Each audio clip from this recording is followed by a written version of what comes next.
नमस्कार साथियों, स्वागत है आप सभी का आपके अपने YouTube चैनल योजना भी शुभम पर। दोस्तों, इस साल नवंबर में बिहार विधानसभा चुनाव होने वाले हैं दोस्तों, और तैयारी जोरों शोर से चल रही है। हर राजनीतिक पार्टी अपने अपने तरीके से प्रचार कर रहे हैं, लेकिन क्या आपको पता है कि असल में आपके साथ क्या हो रहा है? क्या आपको पता है बिहार का सबसे बड़ा मुद्दा क्या है? दोस्तों, बिहार का सबसे बड़ा मुद्दा है रोजगार, पलायन, गरीब, शिक्षा और स्वास्थ्य है। ये वही बुनियादी मुद्दे हैं दोस्तों जिन पर जनता पिछले 1-1.5 साल से बहुत गंभीर है। लोग अब सोच रहे हैं अगर इन चीज़ों में सुधार नहीं हुआ तो वोट किसे दें दोस्तों? वोट तो उस पर देंगे जो रोजगार दे सकेंगे, पलायन सकेंगे दोस्तों, स्वास्थ्य और शिक्षा बेहतर करेंगे, फैक्ट्री या कंपनियां ला सकेंगे। पर सवाल ये है कि क्या आपको सच्चाई पता है कि चुनाव से पहले आपकी फुर्सत क्यों नहीं है? क्यों आपका ध्यान इस असली मुद्दे से हटाकर दूसरी चीज़ों पर लग रहा है दोस्तों? पिछले कुछ महीनों में क्या हुआ? सबसे पहले जाति जनगणना के नाम पर लोगों को उलझाया गया दोस्तों। बहुत बड़े वादे किए गए कि इससे फ़ायदा होगा, पर असल में फ़ायदा किसे हुआ? जो फ़ायदा हुआ वह राजनीतिक फ़ायदा हुआ।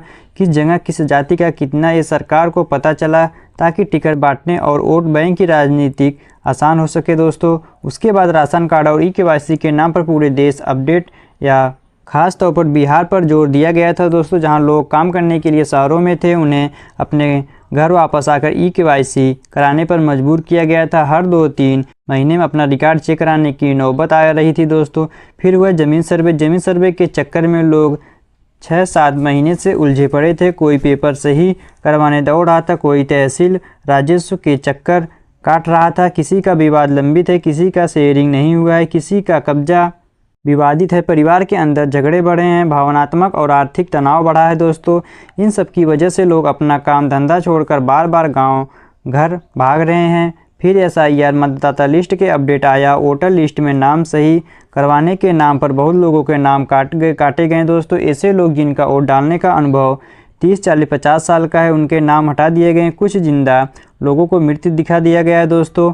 मृत लोगों को जिंदा घोषित किया गया है। ये समस्या बनी रही है और विपक्ष पूरा हल्ला कर रहा है दोस्तों, क्योंकि सर्वे पूरा भी नहीं हुआ था और लोग SIR में उलझे रहे।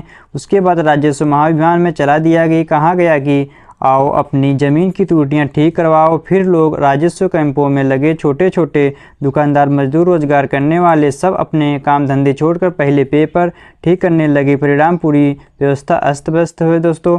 और अब जो ज़रूरी बात है, सर्वे की समय सीमा बढ़ा दी गई है।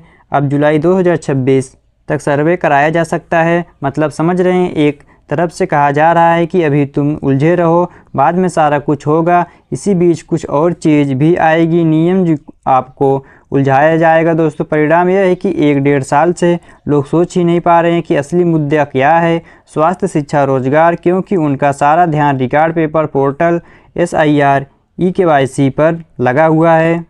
इलेक्शन आते आते आचार संहिता लागू हो जाएगा दोस्तों, और सरकार कहेगी कि हम सब कुछ ठीक कर देंगे, पर हकीकत ये होगी कि 4-5 साल कुछ नहीं होगा। फिर चुनाव के पास आते आते फिर वही सारा नया सिगबा, नया मुद्दा लेकर जनता को उलझा दिया जाएगा, और जनता फिर वही करेगी, जाति या धर्म के हिसाब से वोट देगी।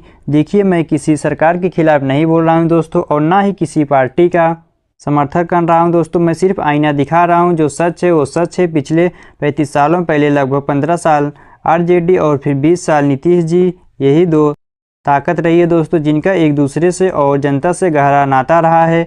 अब उनकी आने वाली पीढ़ियां भी वही चाहती है, पर जनता अब समझना होगा कि क्या सही सब चलता रहेगा? क्या बीते दशकों में कोई बुनियादी आया? यदि नहीं तो बदलाव किस तरह से आए दोस्तों? मैं आपसे साफ कहना चाहता हूं, अपनी आंखें खोलिए दोस्तों, और चुनाव के समय सिर्फ जाति धर्म देकर वोट मत दीजिएगा। सोचें कि कौन विकास कर सकता है, कौन आपकी रोजी रोटी, पलायन, शिक्षा और स्वास्थ्य के लिए काम करेगा।